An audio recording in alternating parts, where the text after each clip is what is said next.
राजनीति एक बार फिर गहन उथल पुथल के दौर से गुजर रही है। 2025 के विधानसभा चुनावों के लिए जारी एग्जिट पोल ने जिस तरह से राज्य के राजनीतिक परिदृश्य में हलचल मचा दी है, वो केवल आंकड़ों का खेल नहीं बल्कि बिहार के मतदाता मनोविज्ञान में हो रहे परिवर्तन की दिशा को भी दर्शा रहा है। ये चुनाव केवल सत्ता परिवर्तन या पुनरागमन का प्रश्न नहीं बल्कि ये राज्य की बदलती सामाजिक और राजनीतिक मानसिकता का प्रतिबिंब भी बनता जा रहा है। एग्जिट पोल के प्रारंभिक परिणामों ने ये संकेत दिए हैं कि राष्ट्रीय जनतांत्रिक गठबंधन यानी एनडीए एक बार फिर स्पष्ट बढ़त हासिल कर सकता है। विभिन्न एजेंसियों के द्वारा किए गए सर्वेक्षणों में एनडीए को 145 से 160 सीटों के बीच अनुमानित किया गया है, जबकि महागठबंधन को 73 से 91 सीटों तक सीमित बताया गया है।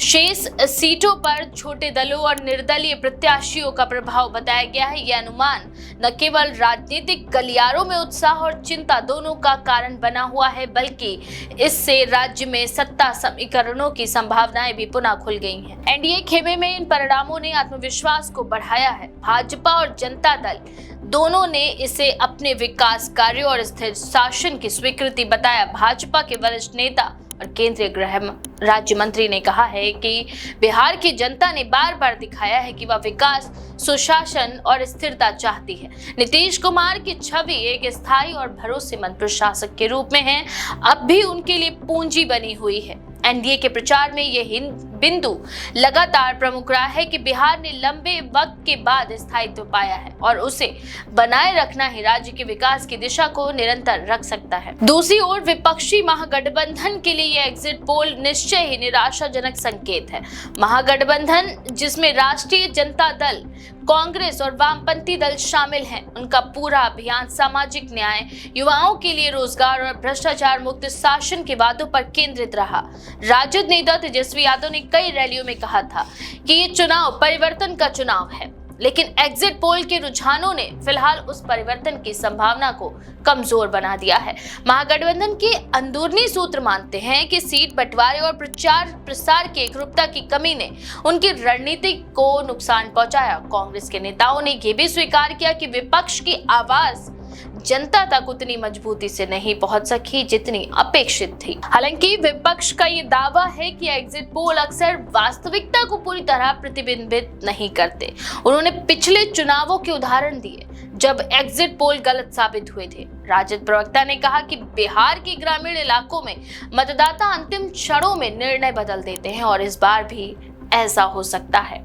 महागठबंधन ने इसी बीच अपनी रणनीति को और आक्रामक करने की घोषणा की है ताकि मतगणना तक जनमानस पर असर डाला जा सके। तीसरे मोर्चे के रूप में जनसुराज पार्टी, जसपा और कुछ अन्य छोटे दलों की मौजूदगी ने इस बार के चुनावी परिदृश्य को त्रिकोणीय बना दिया है।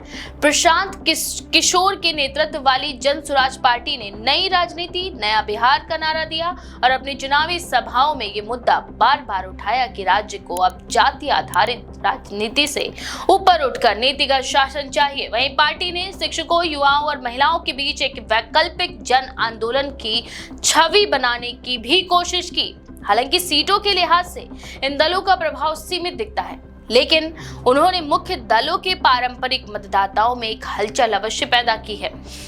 बिहार की राजनीति का सबसे दिलचस्प पहलू इस बार मतदाता व्यवहार में आया बदलाव है।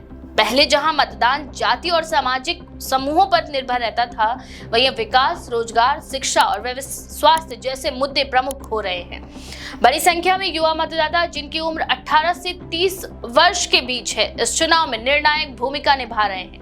इन युवाओं का झुकाव केवल राजनीतिक नारेबाजी से नहीं बल्कि ठोस अवसरों और स्थानीय विकास की नीतियों से प्रभावित होता नजर आ रहा है। महिला मतदाताओं की भूमिका भी इस बार विशेष रूप से उल्लेखनीय रही। बिहार में महिला साक्षरता और आत्मनिर्भरता मिशन के प्रभाव से महिलाएं अधिक संख्या में मतदान केंद्रों तक पहुंची।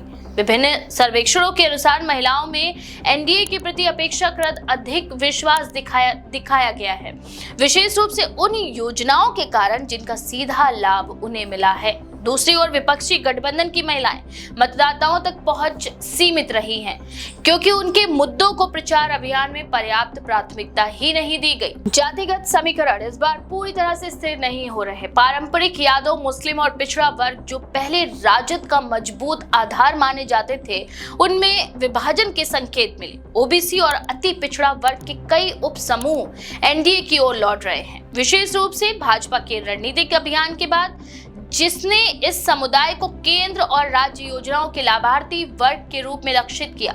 इस संतुलन ने महागठबंधन की संभावनाओं को कमजोर किया है। राजनीतिक विश्लेषक ये कहते हैं कि एनडीए की ओर झुकाव केवल नेतृत्व या योजनाओं की वजह से नहीं, बल्कि विपक्ष की असंगठित छवि के कारण बढ़ा है।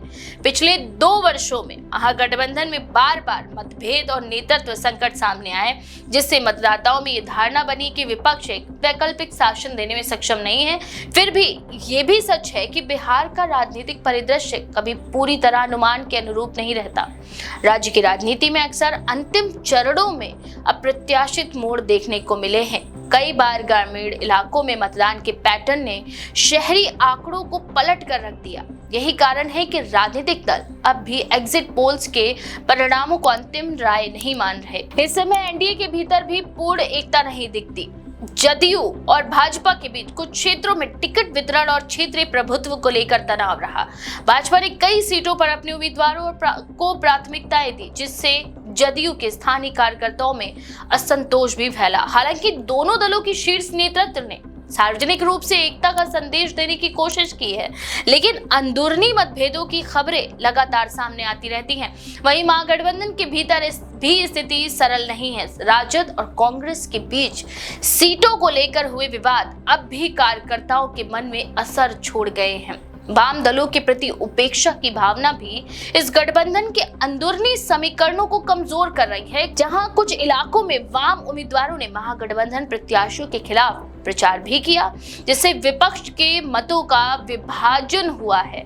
इन सब के बीच जनता का मूड इस बार अधिक व्यवहारिक और परिणामोन्मुख दिखता है। गांवों में किसानों और श्रमिकों ने बताया कि वे अब केवल घोषणाओं पर नहीं, बल्कि काम के प्रमाण पर वोट दे रहे हैं। कई जिलों में युवाओं ने कहा है कि उन्हें ये देखना है कि कौन रोजगार की ठोस योजना ला सकता है।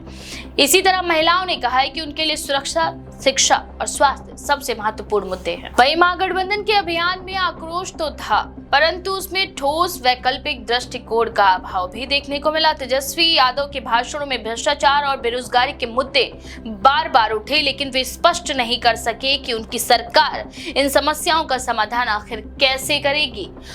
इससे उनके अभियान में उत्साह तो दिखा, पर स्थायित्व की कमी भी देखी गई। अब जब मतगणना का समय करीब है, तो राज्य भर में राजनीतिक बयानबाजी अपने चरम पर पहुंच चुकी है। एनडीए इसे अपने काम की जीत बता रहा है, महागठबंधन इसे मीडिया का भ्रम कह रहा है, और तीसरे मोर्चे के नेता जनता को ये विश्वास दिलाने की कोशिश कर रहे हैं कि वे भविष्य की राजनीति का चेहरा बन सकते हैं। बिहार के इस चुनाव की सबसे बड़ी विशेषता यही रही कि ये किसी एक पार्टी या नेता का नहीं, बल्कि मतदाता के सोच के बदलाव का चुनाव है। ये बदलाव विकास की अपेक्षाओं, पारदर्शी शासन और सामाजिक समरसता की दिशा में बढ़ते कदमों का प्रतीक माना जा रहा है। आने वाले दिनों में मतगणना के परिणाम ये बताएंगे कि क्या बिहार ने वास्तव में राजनीति की नई दिशा पकड़ी है, या फिर एक बार फिर पुराने समीकरण ही सत्ता का संतुलन तय करेंगे। अगर एग्जिट पोल्स की भविष्यवाणी सच साबित होती है, तो ये बिहार के राजनीतिक इतिहास में एक निर्णायक मोड़ होगा, जहां जनता ने केवल चेहरे नहीं, बल्कि नीतियों और स्थायित्व को अपना आधार बनाया है। लेकिन यदि परिणाम इसके विपरीत आते हैं, तो ये विपक्ष के लिए एक नया अवसर भी होगा कि वह अपनी रणनीति को पुनर्परिभाषित करे और उस जन आशा के अनुरूप खुद को ढालें जो बिहार के मतदाता अब दिखा रहे हैं, जहां भावनाओं से अधिक विवेक और विकास का मूल्य बढ़ रहा है। तो इस बारे में आपका क्या विचार है? अपनी राय कमेंट सेक्शन में जरूर लिखें। ऐसी और भी खबरों के लिए देखते रहें द पेज 19।